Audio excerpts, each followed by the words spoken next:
Me da mucho gusto verle, hermano, de verdad, tengo gozo en mi corazón por verle. Y vamos a seguir con nuestro estudio, amados hermanos, de cuando Juan asciende al cielo.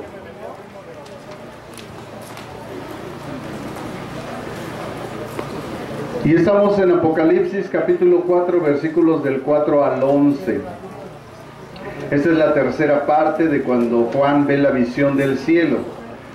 Si ustedes se dan cuenta, en esta visión del cielo no tiene nada que ver con lo que la religión dice que hay en el cielo, ¿verdad? La religión común nos dice que hay ciertas personas que la verdad que ni siquiera existen en el cielo. Decíamos que Juan sube dos veces, Juan y el apóstol Pablo son los únicos que describe la Biblia que suben y regresan al cielo. Pero ¿qué es lo importante de eso, de subir y bajar del cielo? Pues que todo tiene y obedece a un plan redentor. Cuando las personas no entienden eso, pues empiezan a alucinar y dicen que suben al cielo y no sé qué. Pero amados hermanos, a Dios no le interesaría que tú y yo fuéramos al cielo a menos que Él nos llame a su presencia.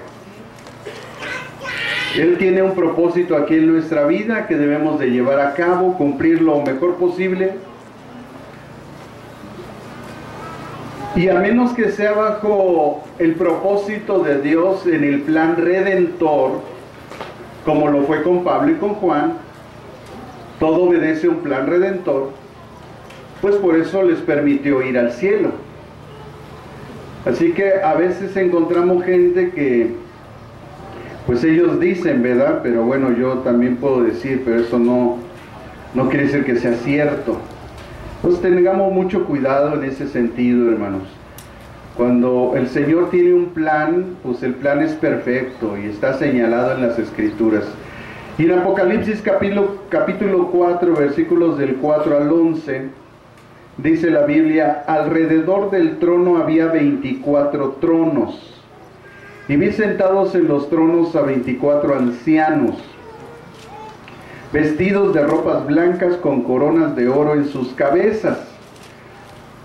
Y del trono salían relámpagos y truenos y voces. Delante del trono ardían 7 lámparas de fuego. Y dice, ¿verdad?, las cuales son los 7 espíritus de Dios. Y delante del trono había como un altar de vidrio semejante al cristal. Y junto al trono y alrededor del trono 4 seres vivientes llenos de ojos delante y detrás. El primer ser viviente era semejante a un león, el segundo era semejante a un becerro, el tercero tenía rostro como de hombre, el cuarto era semejante a un águila volando. Y los 4 seres vivientes tenían cada uno 6 alas, y alrededor y por dentro estaban llenos de ojos, y no cesaban día y noche de decir: Santo, santo, santo es el Señor Dios Todopoderoso, el que era, el que es y el que ha de venir.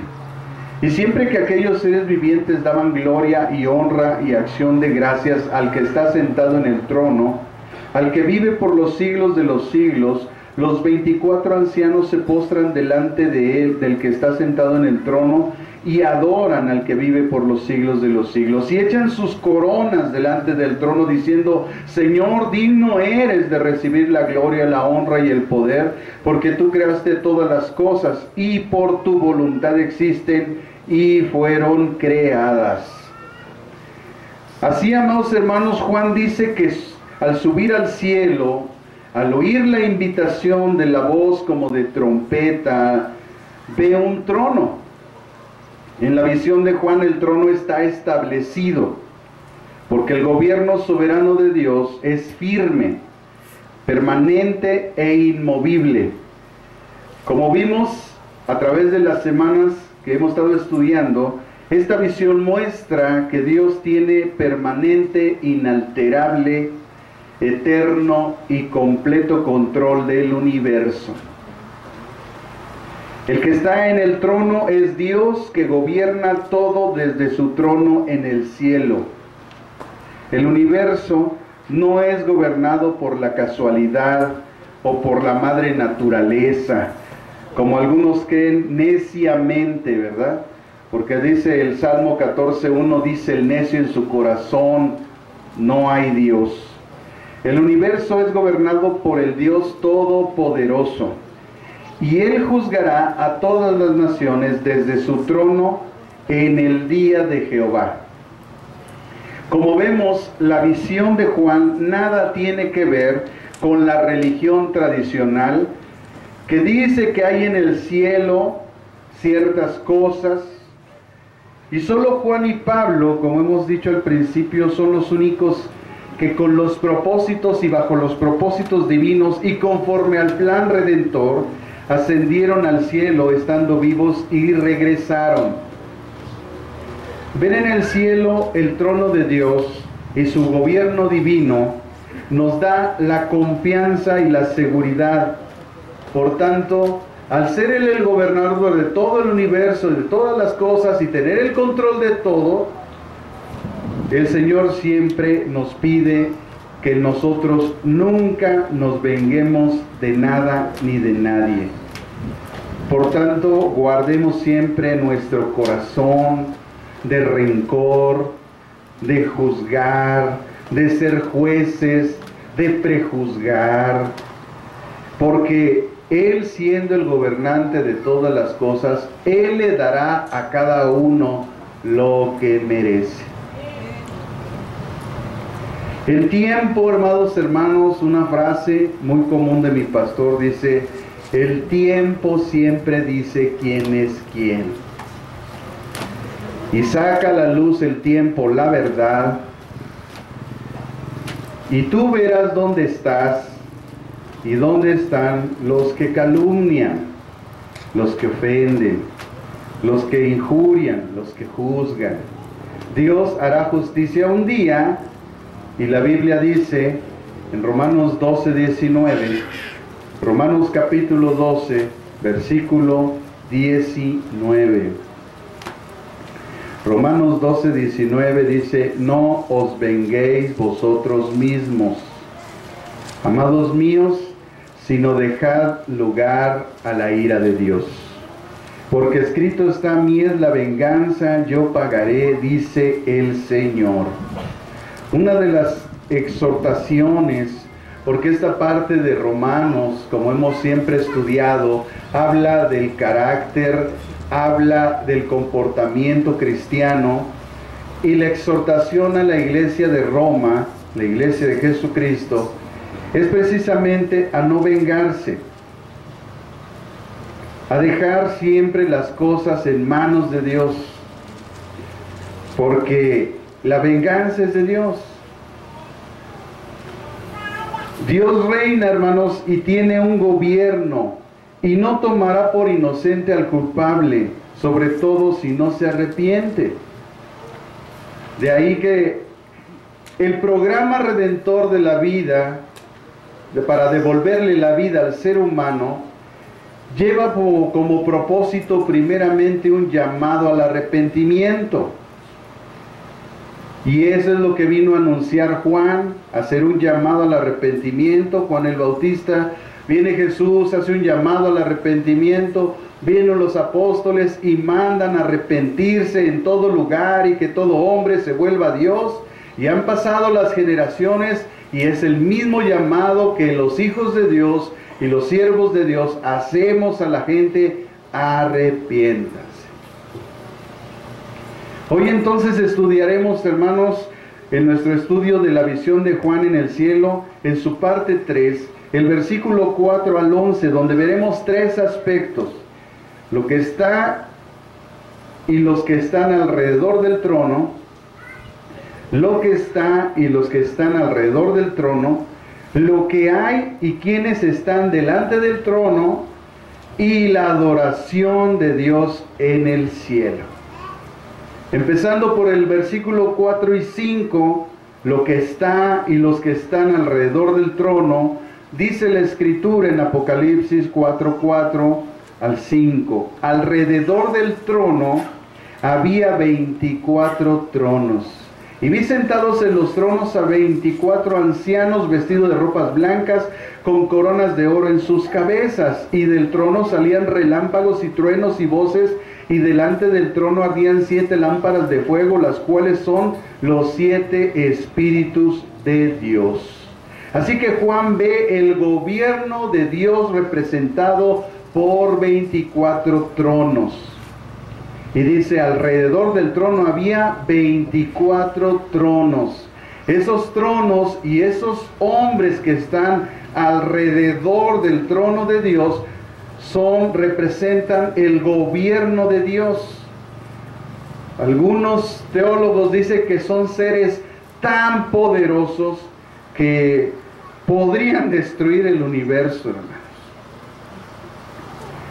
Juan, después de ver la apariencia de Dios, ve la apariencia de los que están en los tronos, los cuales nos muestra el carácter del gobierno de Dios que vendrá un día a esta tierra. Y dice, y vi sentados en los tronos a 24 ancianos vestidos de ropas blancas, con coronas de oro en sus cabezas.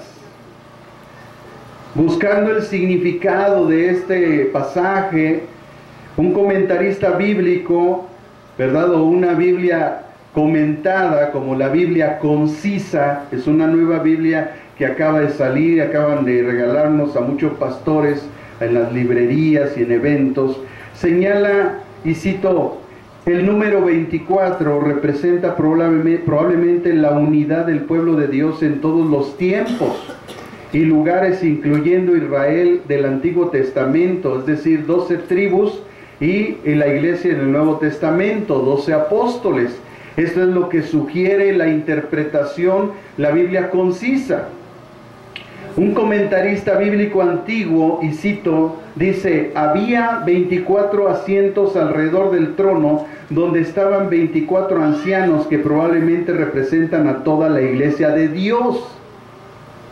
Entonces, un comentarista dice que esos 24 tronos, a su forma de interpretar muy personal, el que hace el comentario de la Biblia concisa, que bueno, cuando nos dieron la presentación de ese comentario bíblico, nos dijeron que habían sido varios eruditos los que habían, de ese tiempo, que habían escrito el comentario. Pero un comentarista antiguo, muy famoso, el mejor para mí que ha existido, ¿verdad? Este comentarista bíblico dice que para él, esos 24 tronos representan a toda la iglesia de Dios. Dice que estuvieran sentados significa honra, reposo y satisfacción. Que ellos estén sentados alrededor del trono significa la cercanía a Dios, la vista y el deleite que tienen en Él. Los ancianos visten ropajes blancos, que son la justicia imputada a los santos y su santidad. Tenían en sus cabezas coronas de oro, significando la gloria que tienen con Él. Rayos y voces salían del trono, las temibles declaraciones que hace Dios a su iglesia acerca de su soberana voluntad y placer. Entonces aquí ya vemos dos opiniones diferentes. Unos dicen que son las 12 tribus de Israel y los 12 apóstoles, y otro comentarista dice, no, esa es la iglesia redimida por Dios. Lo que sí sabemos es que tenemos una promesa. Jesús dijo, yo voy a preparar lugar para que donde yo esté, estén ustedes. Y si Jesús está en su trono, pues posicionalmente la iglesia debe estar con Jesús en un trono. Para este comentarista bíblico antiguo, los 24 ancianos entonces en los 24 tronos representan a la iglesia de Cristo. Y dice que que estuvieran sentados significa honra, reposo y satisfacción. Que ellos estén sentados, eso representa, porque alrededor del trono significa la cercanía de Dios, la vista y el deleite que tienen en Él, porque hay otra promesa, que lo veremos a Él tal cual es. Y recuerdan que adelante están los seres vivientes, ellos tienen 6 alas y no pueden ver el rostro de Dios, pero estos 24 ancianos están cerca de Dios y ellos sí pueden ver el rostro de Dios. pero además un comentarista famosísimo de sana doctrina actual con respecto a este pasaje. Este comentarista reconocido, él dice, y cito, sumando conjunto con Cristo, y estos 24 representan a algunos redimidos, y pregunta, ¿cuáles redimidos?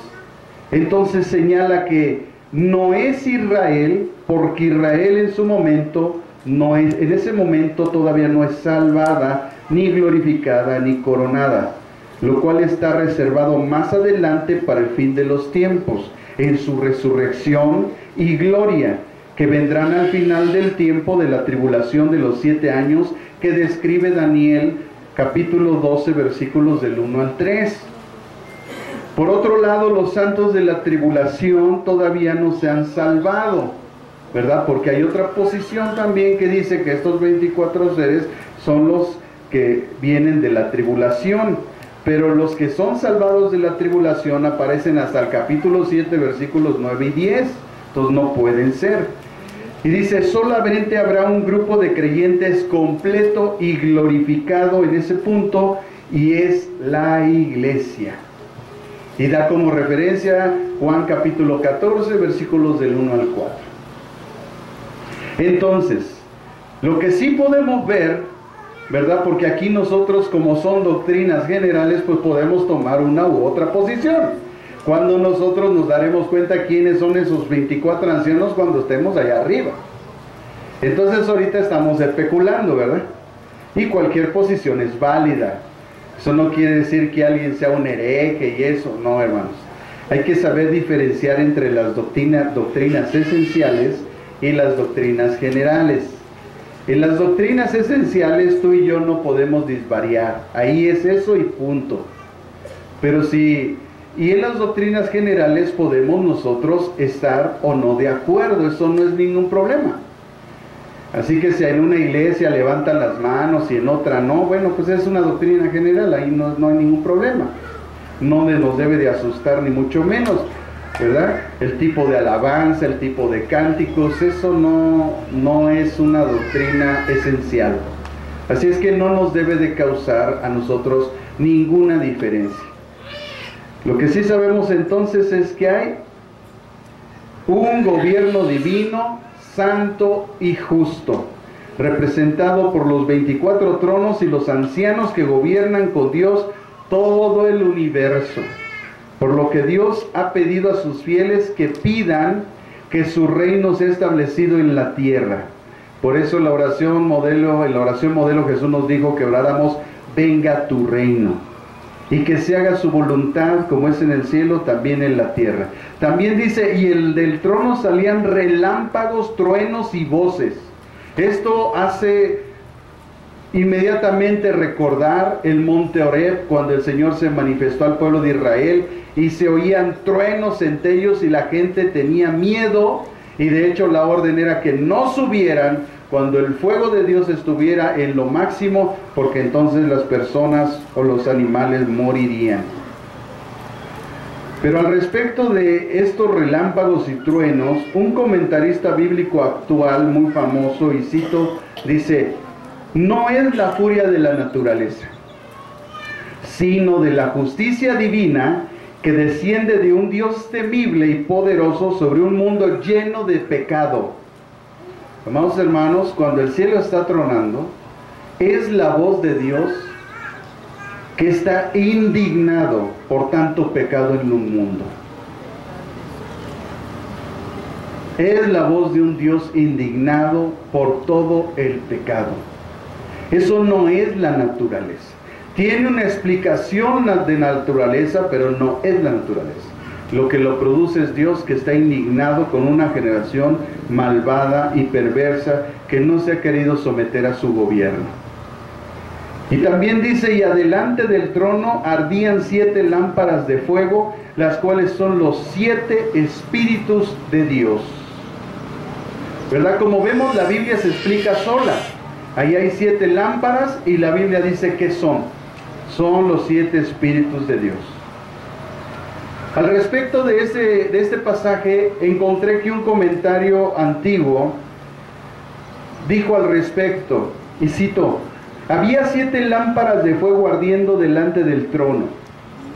Los dones, las gracias y las operaciones del Espíritu de Dios en las iglesias de Cristo, dispensadas conforme a la voluntad y el placer del que se sienta en el trono. En la iglesia del Evangelio, el lavacro para la purificación es la sangre del Señor Jesucristo, que limpia todo pecado. En esta deben ser lavados todos para ser admitidos por gracia en la presencia de Dios en la tierra y ante su gloriosa presencia en el cielo. Así que en medio de esta visión celestial, Juan vio 2 cosas delante del trono. Lo primero, 7 lámparas de fuego.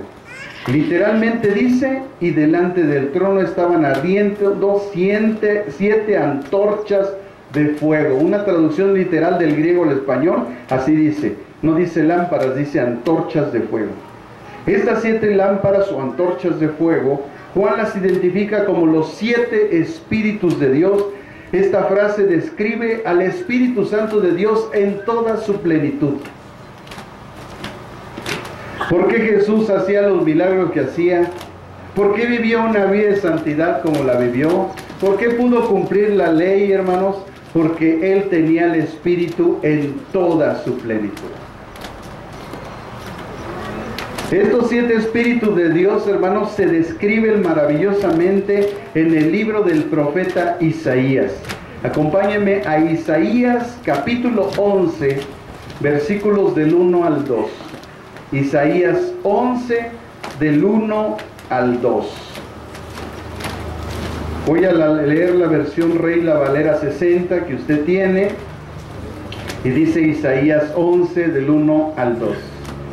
Saldrá una vara del trono de Isaí, y un vástago retoñará de sus raíces, y reposará sobre él el espíritu de Jehová. Escuchen, espíritu de sabiduría y de inteligencia, espíritu de consejo y de poder, espíritu de conocimiento y del temor de Jehová.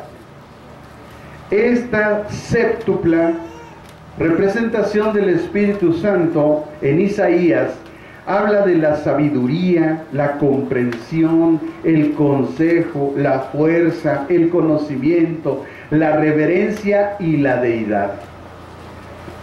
La visión de Juan describe a Dios listo para hacer la guerra contra la humanidad rebelde y pecadora, y al Espíritu Santo como su antorcha de guerra.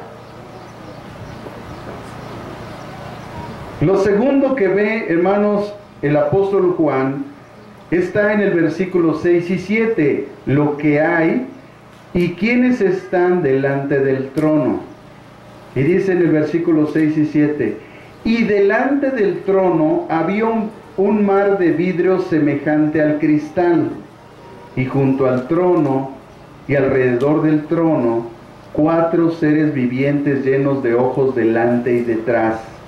El primer ser viviente era semejante a un león, el segundo era semejante a un becerro, y el tercero tenía rostro como de hombre, y el cuarto era semejante a un águila volando. Algunos que interpretan la escritura con estos seres dicen que esta representación de estos 4 seres coinciden con la descripción que se hace de Jesús en los evangelios.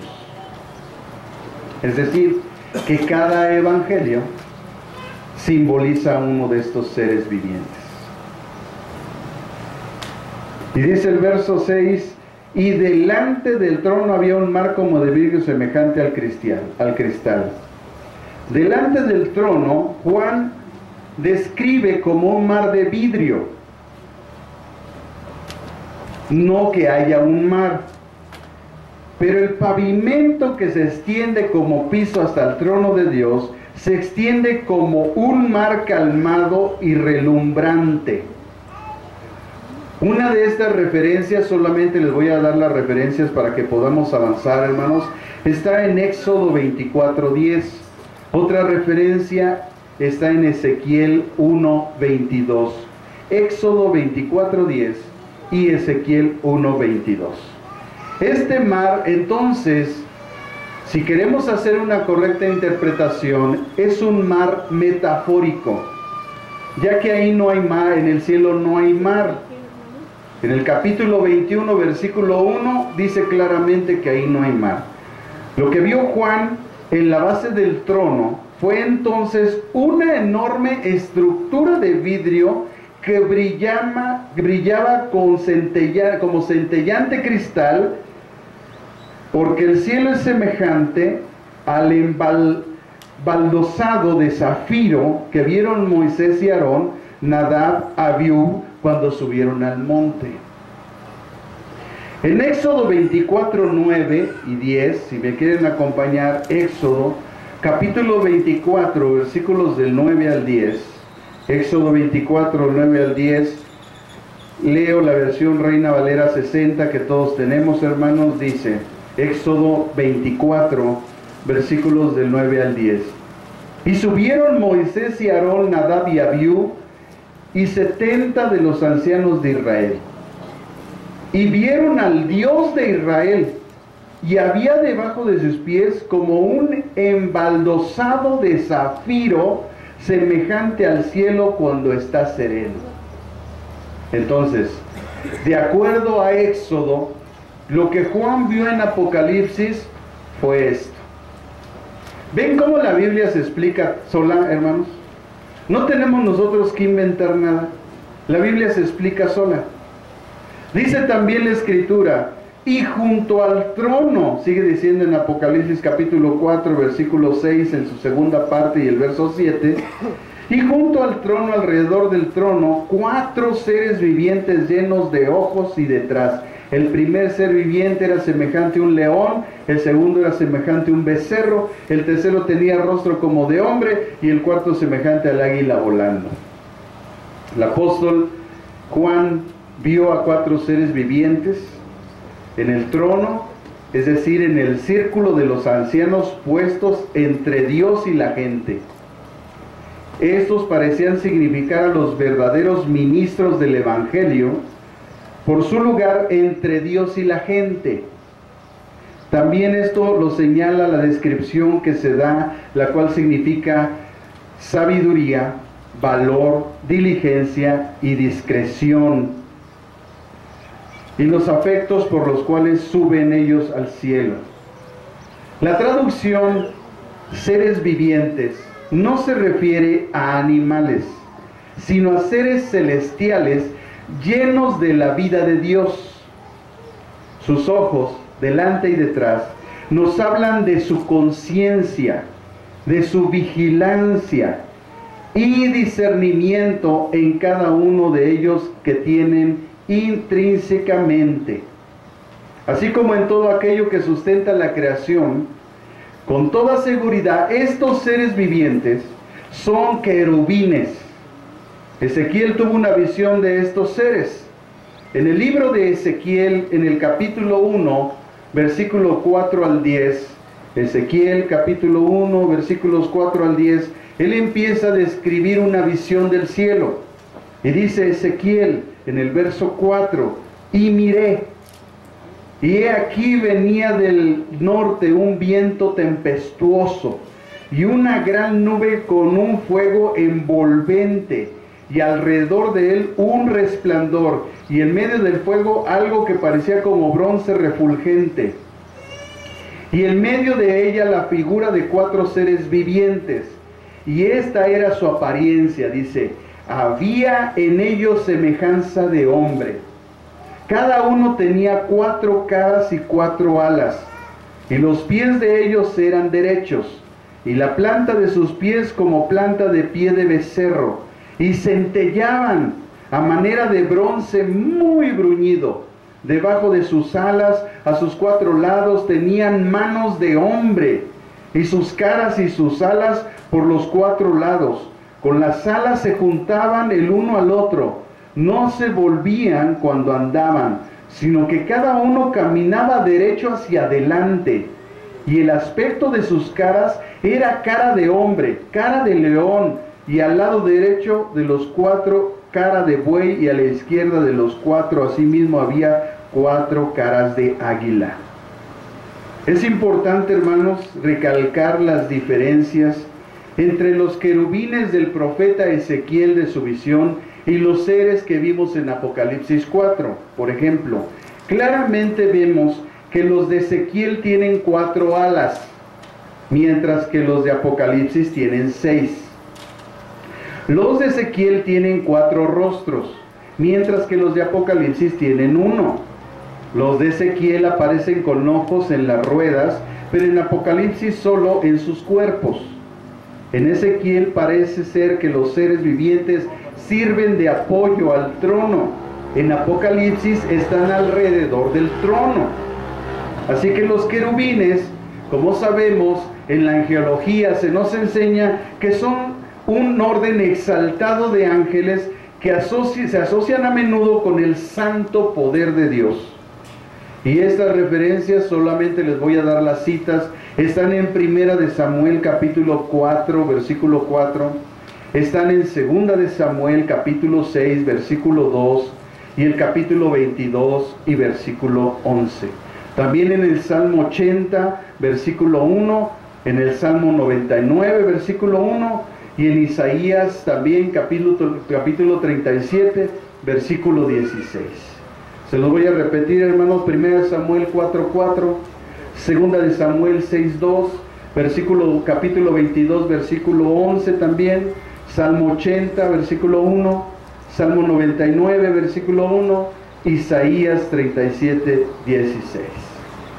El hecho de que estaban llenos de ojos delante y detrás, esto simboliza su conciencia, su estado de alerta y su abarcador conocimiento. Aunque no son omniscientes, nada de lo que tiene que ver con su deber escapa a su atenta mirada. Con respecto a los seres vivientes, se menciona en relación con el mundo creado, en relación con las tribus de Israel y en relación de su presencia simbólica. Lo voy a repetir, hermanos. Con respecto a estos 4 seres vivientes, se menciona una relación que estos seres tienen con el mundo creado, también en relación con las tribus de Israel, y también tienen relación en su representación de una forma simbólica. Por ejemplo, el león, que es el primer ser viviente, en su relación con el mundo creado, representa a las fieras y criaturas salvajes. En relación con las tribus de Israel, representa a la tribu de Judá. En su relación simbólica, representa la fuerza, como dice Proverbios 30:30.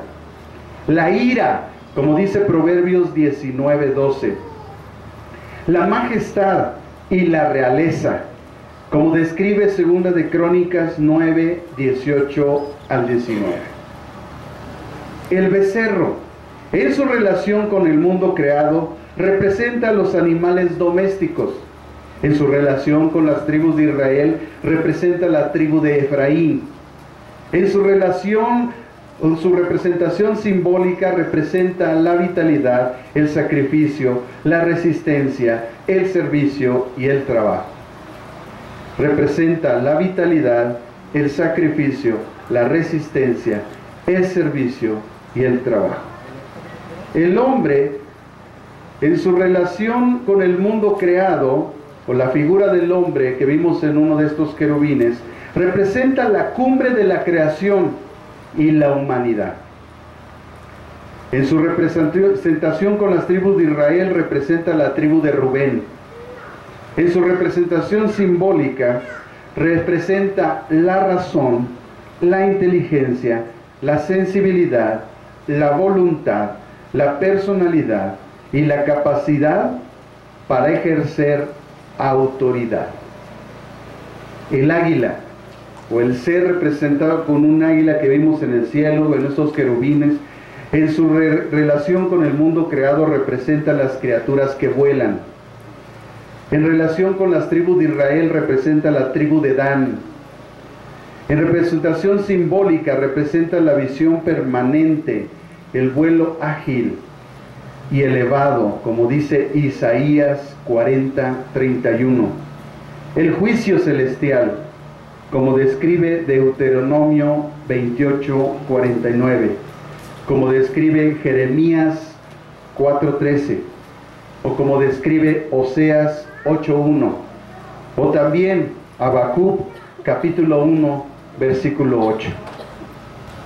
Es importante también señalar, hermanos, que de las 6 categorías de los seres vivos creados por Dios, que nosotros vemos en Génesis capítulo 1, versículo 20 al 28, Génesis 1, 20 al 28, cuando Dios está creando todos los seres, 2 no están representados aquí. Hay 4 seres vivientes, pero hay 6 categorías de seres vivientes, y 2 no están representados aquí. No están los seres que se arrastran sobre la tierra y los seres que viven en el agua, los peces, las ballenas, los tiburones, no están representados. ¿Por qué? Porque el primero, es decir, los que se arrastran sobre la tierra, representan a Satanás. Los seres que viven en el agua representan las naciones juzgadas por Dios, las cuales no existirán en el cielo nuevo y en la tierra nueva, según Apocalipsis capítulo 21, versículo 1. Vi un cielo nuevo, una tierra nueva, y no había mar.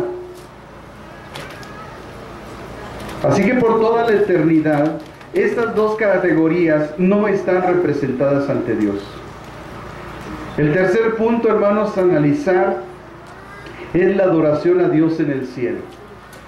En el versículo 8 al 11 de Apocalipsis 4 leemos: y los 4 seres vivientes tenían cada uno 6 alas, y alrededor y por dentro estaban llenos de ojos, y no cesaban día y noche de decir: Santo, Santo, Santo, es el Señor Dios Todopoderoso, el que era, el que es y el que ha de venir. Y siempre que aquellos seres vivientes dan gloria y honra y acción de gracias al que está sentado en el trono, al que vive por los siglos de los siglos, dice, los 24 ancianos se postran delante del que está sentado en el trono y adoran al que vive por los siglos de los siglos, y echan sus coronas delante del trono diciendo: Señor, digno eres de recibir la gloria, la honra y el poder, porque tú creaste todas las cosas, y todo por tu voluntad existe y fueron creadas. El cielo le proclama a la humanidad. Vean, en la visión, el cielo le está proclamando a la humanidad una gran verdad a través de una revelación: que el Señor, solo el Señor, es digno recibir gloria, honra y poder. Y dice que hay un porqué: porque Él creó todas las cosas y por su voluntad existen y fueron creadas. Así es que tú y yo no venimos del chango, ni tu abuelita es Chita, ni tu papá es Tarzán. Dios nos creó, nos dio vida, nos dio un propósito y nos dio honor y gloria. De otra manera tú y yo no valdríamos ni un cacahuate. Pero gracias a lo que Cristo hizo en la cruz, el valor que tenemos es la sangre de Jesucristo, lo cual nadie en el universo puede pagar. Por lo tanto, tú y yo tenemos un gran valor a los ojos de Dios. Nosotros no somos cualquier persona. Estamos en el mundo, pero no somos del mundo. Pero un día reinaremos con Él. En este pasaje, en el capítulo 5, hay 5 grandes himnos de alabanza. Y mientras cada uno se canta, el tamaño del coro se va incrementando gradualmente. Si nosotros analizamos el capítulo 5, vamos a ver claramente que empieza un coro con una cierta cantidad de personas, después otra aumenta, después otra, y en todos los coros de alabanza, en estos 5 coros, el clamor de los asistentes a este grupo de alabanza delante de Dios es muy grande. Los himnos de alabanza comienzan en el verso 8 con un cuarteto. ¿Quiénes son? Los 4 seres vivientes. Ellos empiezan a cantar. Después en el verso 10, los 24 ancianos se unen a este cántico. Y en Apocalipsis 5:8 se añaden arpas a la alabanza vocal. Después el resto de los ángeles unen sus voces en Apocalipsis 5:11. Por último, en el versículo 13 de Apocalipsis 5, todos los seres creados en el universo se suman al poderoso coro de alabanza a Dios, la adoración suprema que están reservadas solo a Dios porque solo Él la merece. Hermanos, es preciosa la Biblia. Es precioso discernir lo que está pasando en el cielo. Vienen 4 seres y dan un cántico de alabanza. Se postran los 24 seres, se levantan y alaban los 24 seres más los 4 seres. Después viene toda una multitud de ángeles. Millares de millares de millares, y entonan un cántico de alabanza conjunto con los 24 reyes que están en los tronos y los 4 seres poderosos vivientes que están delante de Dios. Y después viene toda la creación y todos juntos al unísono alaban al que vive por los siglos de los siglos. Amén. Oye, yo voy a estar ahí, no sé tú. Bueno, pórtate bien, porque si no, quién sabe. En el Salmo, hermanos, capítulo 86, versículos del 8 al 10, dice la versión Reina Valera 60. Salmo 86, versículo 8 al 10. Oh Señor, ninguno hay como tú entre los dioses, ni obras que igualen tus obras. Todas las naciones que hiciste vendrán y adorarán delante de ti, Señor, y glorificarán tu nombre, porque tú eres grande y hacedor de maravillas, y solo tú eres Dios. Amados, esto ya está profetizado, así que se va a cumplir. Este extraordinario himno de adoración a Dios tiene su fundamento en los 3 grandes atributos de Dios. Si usted alguna vez teológicamente ha estudiado los atributos de Dios, yo le voy a mencionar 3. Su santidad, el primero, el más grande.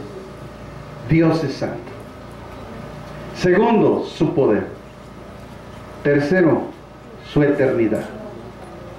Tiene muchos más, pero estos son fundamentales en el reino de Dios. Su santidad. Los querubines, dicen, no cesaban de decir de día y de noche: santo, santo, santo es el Señor Dios Todopoderoso.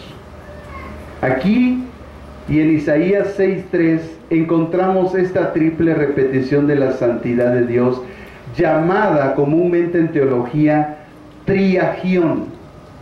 Triagión con H. Ahí va la H, agión, con G de gato, triagión.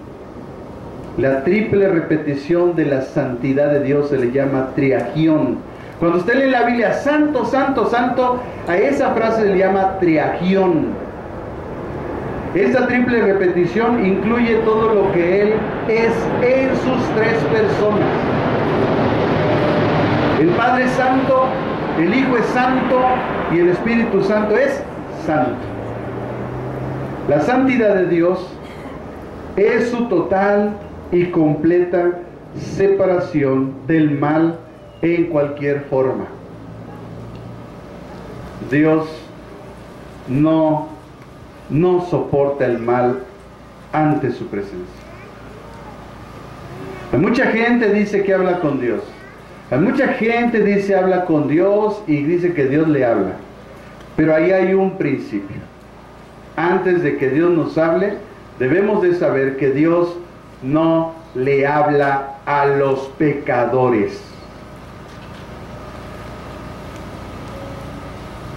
Amados hermanos, hubo un hombre llamado John Smith que creó la iglesia de los mormones.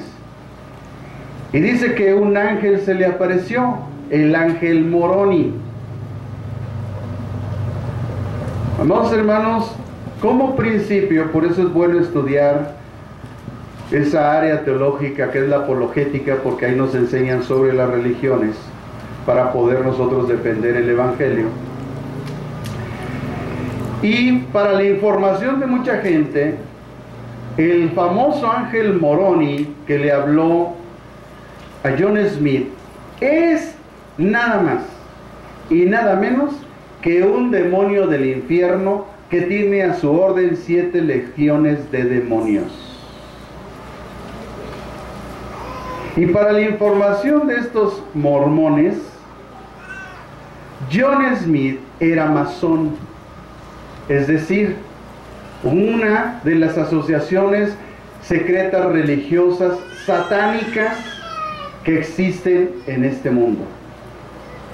Así como es el juez George Russell de los Testigos de Jehová, el fundador de los Testigos de Jehová, también fue masón y también pertenecía a una de esas logias masónicas satánicas. Así como también la muy famosa profetisa Elena de White, que fundó, ¿verdad?, a los adventistas del séptimo día, también era masona y miembro del culto satánico. Amados hermanos, si así está la raíz, ¿cómo debe estar el árbol? Pero es la falta de conocimiento que hace a la gente meterse en esas sectas destructivas, porque están consideradas dentro de la teología como las sectas más destructivas. En el Salmo capítulo 22, vamos a dejar las cosas tristes, hermanos, vámonos a lo que estamos. Salmo 22 del 2 al 3 dice en la versión Reina Valera 60, el Salmo 22 del 2 al 3. Dios mío, clamo de día y no respondes, y de noche y no hay para mí reposo, pero tú eres santo, tú que habitas entre las alabanzas de Israel. Bueno, aquí vemos varias revelaciones. Primero hay un lamento del salmista diciendo, Dios mío, clamo de día, y dice, y no respondes. Y de noche, y no hay reposo para mí. Después vemos un punto, lo cual quiere decir que se va a dar la referencia al por qué. Y dice, pero tú eres santo. Es decir, ¿por qué el salmista no, aunque él clama, Dios no le responde en la mañana ni en la noche, hay para él reposo? Porque él comprende que Dios es santo. Es decir, que seguramente lo que está describiendo el salmista es que el estado de pecado impide nuestra comunión con Dios. ¿El chisme será pecado? ¿La injuria será pecado? ¿La mentira será pecado? ¿El robo será pecado? ¿La traición será pecado? ¿La rebeldía será pecado? Bueno, pero escuche a esas personas y van a decir que Dios les habló y que Dios le dijo. Pero el principio bíblico dice, el principio bíblico dice que Dios no oye porque Él es santo. Y Él no escucha a los pecadores. Porque Él habita en las alabanzas de Israel. ¿Y por qué dice las alabanzas de Israel? En su pueblo escogido. Y el pueblo escogido no practica el pecado. En 1 capítulo 1, versículo 16, en la versión Reina Valera 60, 1 de Pedro 1, 16 dice, porque escrito está, sed santos, porque yo soy santo. Al ser santo, Dios ama lo que es santo, pero aborrece el pecado y derrama su ira sobre él. Después que Dios dio muerte a algunos de los hombres de Bet-Semes por mirar irreverentemente el arca de la alianza, los sobrevivientes exclamaron, ahí en Primera de Samuel, capítulo 6, versículo 20.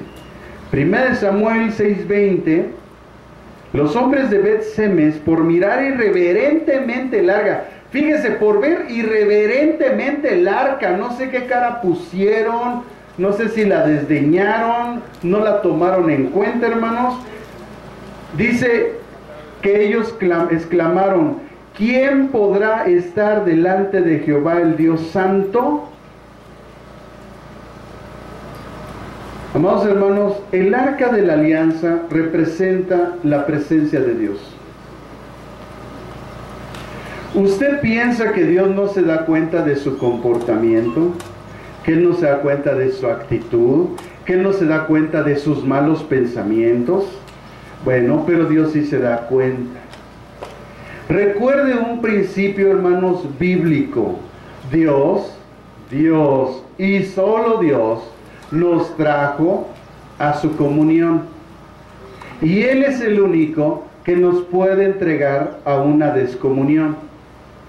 La gente piensa que no viene porque ellos decidieron no venir. Pero la Biblia no enseña eso. La Biblia enseña que la gente no viene porque vive en pecado. Y ha pasado el tiempo y Dios ha dado tiempo de que ellos cambien su forma de vivir y formen una vida de santidad, porque Dios es santo y Dios, el apóstol Pedro nos llama a ser santos en nuestra manera de vivir. Y Dios ha dado tiempo a esa gente a que se porten en santidad, se porten rectamente delante de su presencia, porque el arca representa la presencia de Dios. Como el arca fue quitada y nadie la encontró, lo que representa la presencia de Dios en todo lugar donde es invocado el nombre es el Espíritu Santo. Y delante de Dios, delante del Espíritu Santo que está en medio de nosotros, hay mucha gente irreverente. Hay mucha gente que suena el teléfono y se sale. Eso es irreverencia, es falta de respeto delante de Dios. Es más importante lo que te van a decir en el teléfono que lo que Dios está hablando. Bueno, el día que estés una enfermedad, no estés chillando y no estés diciendo, Señor, sáname, si eres un irreverente. Si no entendemos la presencia de Dios. Mire, ¿saben por qué nosotros actuamos como actuamos? Porque no entendemos la santidad de Dios. Tenemos un concepto de la santidad de Dios tan bajo, que hacemos lo que nos plazca, que nos rebelamos ante las autoridades, que nos importa un cacahuate la palabra de Dios y nos portamos irreverentes por nuestro bajo concepto de la santidad de Dios. Dios aborrece el pecado y da tiempo a la gente que se arrepienta, pero si la gente no se arrepiente, Dios envía juicio. Amados hermanos, estos son principios. Todos estamos buscando siempre, cuando hacemos algo, misericordia. Pero ¿sabes qué? Cuando el juicio de Dios llega a tu vida, ya no hay misericordia, ya no hay vuelta atrás, porque Dios dio tiempo de tu arrepentimiento y no lo quisiste hacer. En Isaías capítulo 6, hermanos, versículo 5, el profeta Isaías, estando en la presencia de Dios, escuche, estos hombres sí son los que están en la presencia de Dios, no los que andan inventando ahí cosas. Después de ver a Dios en su santidad, Isaías exclamó en el capítulo 6, versículo 5, mire, ay de mí que soy muerto, porque siendo hombre inmundo de labios, o sea que a Isaías de repente se le salió una palabrota, y dice, y habitando en medio del pueblo que tiene labios inmundos, han visto mis ojos al Rey Jehová de los ejércitos. Cuando alguien está en la presencia de Dios, verdaderamente, lo primero que ve es su condición. Al Señor lo que más le interesa en nuestra vida es nuestra santificación, porque sin santidad nadie va a ver a Dios, hermano, ¿eh? Nadie. Nadie. No importa dónde vayamos, Él va a buscar tu santidad. Aquí Dios exige santidad, y donde vayas, Dios va a exigir tu santidad. Y si no entiendes eso, te vas a quedar. Punto. Porque nadie que sea santo, que no sea santo, va a ver a Dios. Y conste, hermanos, que ya se los dije, me deslindo de su sangre hoy. Cualquiera, hermanos, que no viva en santidad, no va a estar delante de Dios. Me deslindo de su sangre. Yo ya cumplí. El profeta Isaías, hermanos, ay de mí que soy muerto, dice, porque siendo hombre de inmundo de labios y habitando en medio de un pueblo que tiene labios inmundos, han visto mis ojos al Rey Jehová de los ejércitos. Debido a su gracia y misericordia, Dios se abstiene de juzgar a nivel mundial a todos los pecadores. Hay un pastor muy famoso en la televisión, en el internet, que le preguntaron: a ver, dígame, ¿por qué Dios no acaba con el mal? Pues porque empieza contigo. Si Dios exige que acabe con el mal, pues pásale al frente, vas tú primero. De una vez que te caiga un rayo, o que venga un ángel, te moche tu cabeza. Porque el mal, ¿dónde está? En nosotros. ¿Cuál es el diagnóstico de Pablo en la carta a los Romanos?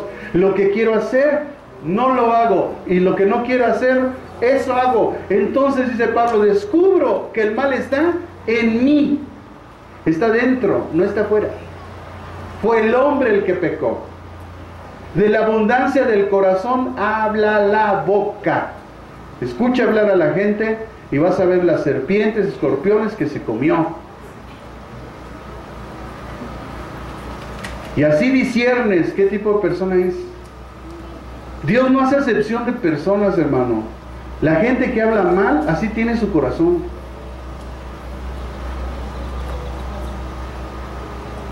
En el tiempo futuro, que es el tiempo de la tribulación que viene pronto y que lo vamos a estudiar, la oportunidad de la misericordia y la gracia pasarán. Ya no habrá más tiempo. Y el mundo rebelde, pecador, sentirá la furia de la ira de Dios. No habrá agua. No como ahorita en Santa Inés, ¿no? No va a haber agua. Nada. Una gota no va a haber.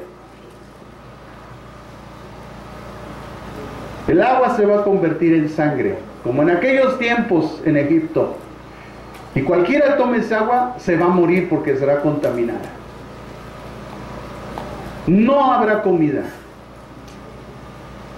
No habrá ni maruchan. Así es que ni pienses. Va a ser un sufrimiento, hermanos. Un sufrimiento.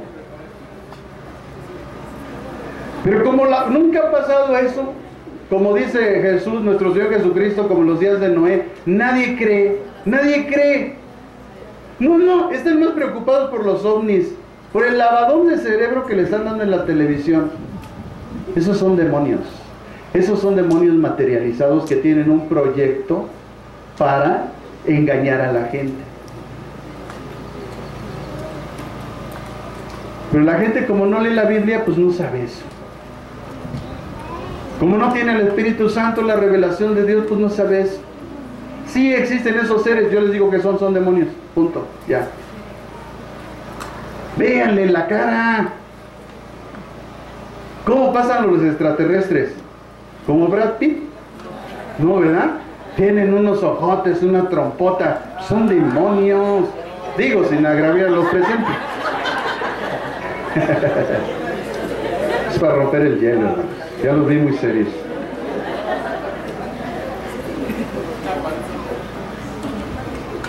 El mundo rebelde y pecador, hermanos, sufrirá la furia de Dios. Tan aterrador será este tiempo que los pecadores contrictos clamarán. Mire, vaya más adelante, así como que viajamos en el tiempo. Apocalipsis capítulo 6, verso 16. Apocalipsis 6, 16. Avanzamos en el tiempo. El mejor viaje que tú puedes tener en el tiempo, hermano, es en la Biblia, ¿eh? Ahí te dice lo que va a pasar en el futuro. Y vamos a viajar en el tiempo. Entramos en la cápsula, hermanos, y viajemos a Apocalipsis 6, versículo 16, 17. Dice: y decían a los montes y a las peñas: caed sobre nosotros y escondednos del rostro de aquel que está sentado en el trono y de la ira del Cordero, porque el gran día de su ira ha llegado, y ¿quién podrá sostenerse en pie? Oiga lo que van a decir esa gente. O sea, ellos van a saber, la gente sobre la cual va a caer la ira de Dios, van a saber que es Dios el que está enviando eso, y que es Jesucristo el que le está mandando todo ese sufrimiento. ¿Y qué creen? Ni aún así se van a arrepentir. O sea, Satanás va a hacer bien su trabajo, que va a llenar a la gente de un corazón duro, soberbio, altivo, orgulloso.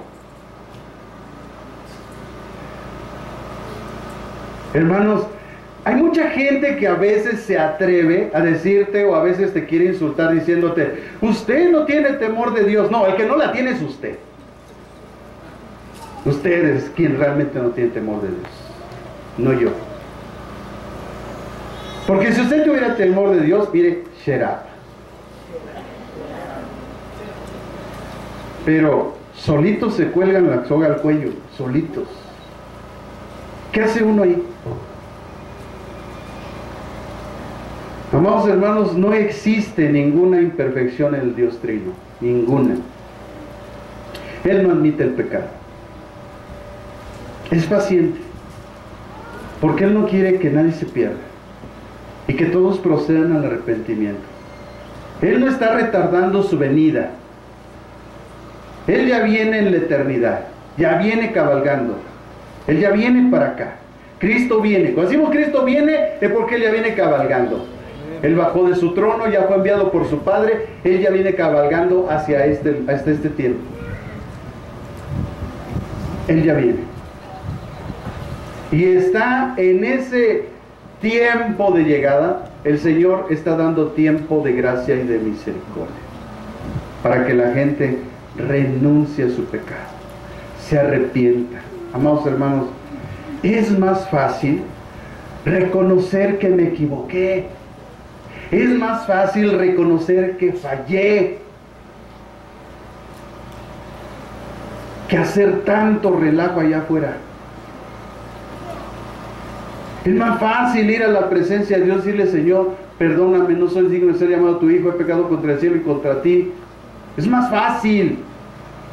Y que Dios cambie ese corazón y podamos estar en su presencia, que hacer relajo allá afuera en la calle.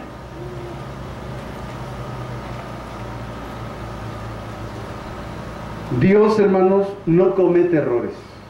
Dios no se equivoca. Dios nunca crea nada imperfecto. Dios no miente. Dios no roba. Dios no falla. Dios no comete nunca fraude. Dios no engaña. Dios no tienta a nadie al mal. Dios no tiene envidia. Dios no se jacta. Dios nunca hace nada indebido. Dios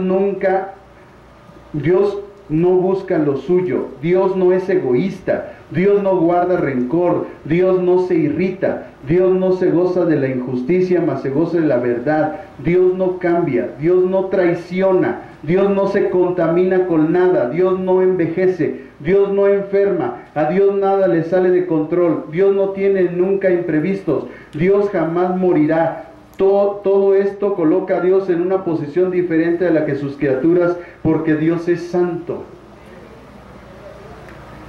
Y si tú dices tener el carácter de Dios, y si tú dices tener a Dios, no debes de hacer esto. Y si ves a alguien hacer esto, esa persona no está comunicando el carácter de Dios. No te juntes, porque eso se pega. Ya que Dios es santo, no existe ningún otro ser en el universo que se pueda comparar con Él. Por eso Moisés escribió después de presentar el milagro del Mar Rojo, al haber abierto por Dios, en Éxodo 15:11, fíjese lo que hizo Moisés, Éxodo 15:11. Cuando se abre el mar, hermanos, wow, todavía los científicos andan peleando cómo pasó eso. Pues la Biblia lo dice, aquí nada más es crees o no crees, punto. Dice Moisés, ¿quién como tú, oh Jehová, entre los dioses? ¿Quién como tú, magnífico en santidad? Vean, lo primero que exalta Moisés no es su poder, es su santidad. Terribles, maravillosas hazañas, hacedor de prodigios. Ahí exalta su poder. Pero primero, lo primero que exalta Moisés, después de ver ese prodigio, fue su santidad. También podemos ver otro atributo grande de Dios entonces, que es su poder. Los querubines declaraban Dios Todopoderoso. Alrededor del trono de la gloria, Dios es el ser más poderoso y fuerte, totalmente carente de cualquier maldad o debilidad, a cuyo poder conquistador y avasalladora nadie puede oponerse. Como Dios es todopoderoso, puede hacer cualquier cosa que su santa voluntad se proponga hacer. En Isaías capítulo 40, versículo 25 al 28, escuche las palabras del profeta Isaías. Isaías capítulo 40, versículo 25 al 28. Dice Isaías en la versión Reina Valera: ¿a qué pues me haréis semejante o me compararéis? Dice el Santo: levantad en alto vuestros ojos y mirad quién creó estas cosas. Él saca y cuenta su ejército, a todas las llama por sus nombres, ninguna faltará, tal es la grandeza de su fuerza y el poder de su dominio. ¿Por qué dices, oh Jacob, y hablas tú, Israel? Mi camino está escondido de Jehová, y de mi Dios pasó mi juicio. ¿No has sabido, no has oído que el Dios eterno es Jehová, el cual creó los confines de la tierra? No desfallece ni se fatiga con cansancio, y su entendimiento no hay quien lo alcance. En el primer libro de las Crónicas, en el capítulo 29, Primera de Crónicas, capítulo 29, versículos del 11 al 12, dice David, Primera de Crónicas 29, 11 al 12, dice David: tuya es, oh Jehová, la magnificencia y el poder, la gloria, la victoria y el honor. Porque todas las cosas que están en los cielos y en la tierra son tuyas.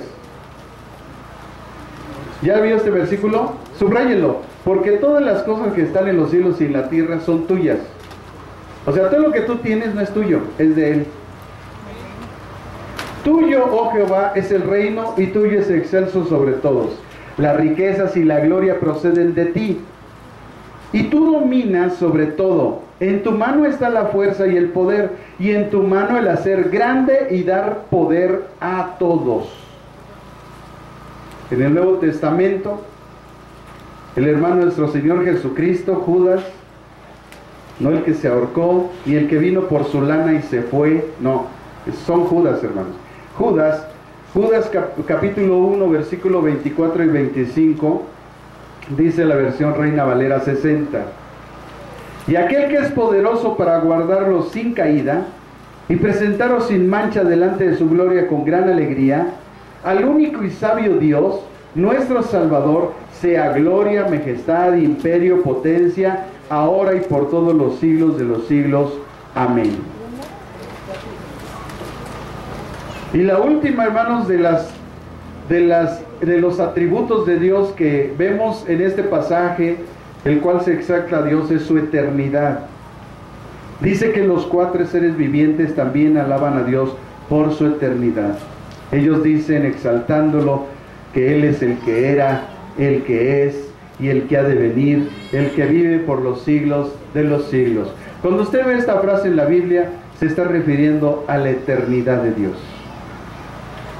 En reiteradas ocasiones, hermanos, las Escrituras confirman la eternidad de Dios, que Él trasciende el tiempo, que no tiene principio ni final. Eso lo distingue de los animales, que tienen principio y fin, de los ángeles y de los seres humanos, que tuvieron un principio todos, pero tendrán un fin. Dios no tiene fin. En el Salmo 102, versículo 24 al 27. Salmo 102, 24 al 27. Dice la versión Reina Valera 60. Salmo 102, 24 al 27. Dije, Dios mío, no me cortes en la mitad de mis días, por generación de generación tus años. Desde el principio tú fundaste la tierra y los cielos son obra de tus manos. Ellos perecerán, mas tú permanecerás. Y todos ellos como una vestidura se envejecerán, como un vestido los madurarás y serán mudados. Pero tú eres el mismo y tus años no se acabarán. En el Salmo capítulo 90, versículo 2, Salmo 92, dice el salmista: antes que naciesen los montes y formases la tierra y el mundo desde el siglo y hasta el siglo, tú eres Dios. Concluimos entonces, hermanos, con estas palabras. ¿Cuántos dan gloria a Dios? Hasta aquí, amados hermanos, la visión de Dios en el cielo nos ha mostrado el trono, el Dios trino, Rey y Señor del cielo, el gobierno de Dios, los seres poderosos que están cerca de Él, y todos en el cielo lo adoran y lo exaltan. La alabanza que dan los seres vivientes, los 24 seres vivientes, los ángeles y todo lo creado, los cuales cuando dan gloria y honra y acción de gracias al que está sentado en el trono, provoca una respuesta a los 24 ancianos y a toda la creación de Dios, la adoración. Ellos se postran delante del que está sentado en el trono y adoran al que vive por los siglos de los siglos. Después de postrarse, los 24 ancianos echan sus coronas delante del trono. No están preocupados en su propia excelencia. No les interesa su propia santidad, honor o recompensa. Todas estas cosas palidecen insignificantes y dejan de tener valor a la luz de la gloria de Dios. Los ancianos añaden su propia nota al coro de alabanza que iniciaron los 4 seres vivientes diciendo: Señor, digno eres de recibir la gloria, la honra y el poder, porque tú creaste todas las cosas y por tu voluntad existen y fueron creadas. La palabra griega axios se emplea para referirse al emperador romano cuando marchaba en una procesión triunfal. Y la canción de los ancianos tiene como centro la gloria de Dios manifestada en la creación.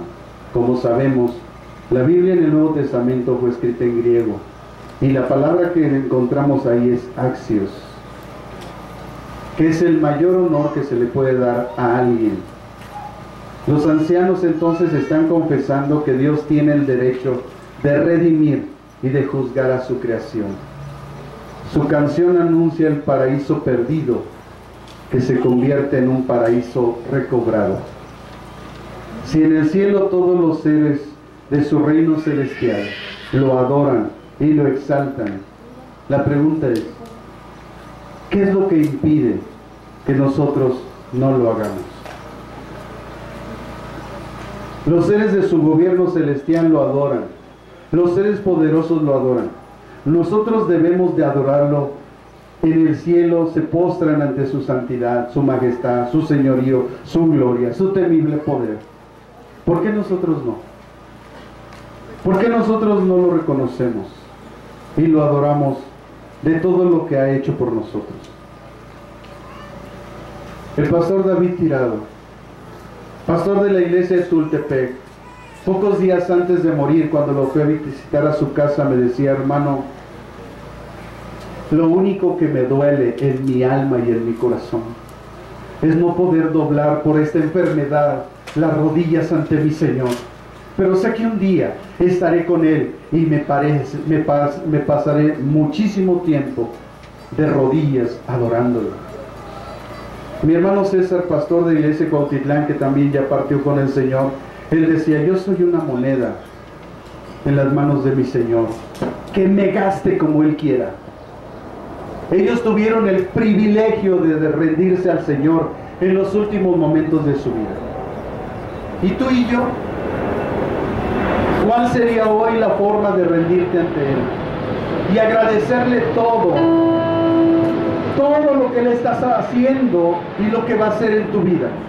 Porque Él va a terminar la obra hasta el día de Jesucristo. Y mientras haya vida y mientras Él no venga, la obra en nosotros sigue. Por eso percibes que sigue habiendo situaciones en tu vida, a veces de carácter, de actitud. Yo siempre he sabido que la falta de conocimiento es la que nos lleva a cometer más errores. La gente que más tiene falta de conocimiento es la que más comete errores. O tal vez estés esperando el último momento de tu vida para adorarlo. El problema es si tendrás la oportunidad de hacerlo. O tal vez lo harás hoy. Si tú vienes por primera vez a este humilde lugar,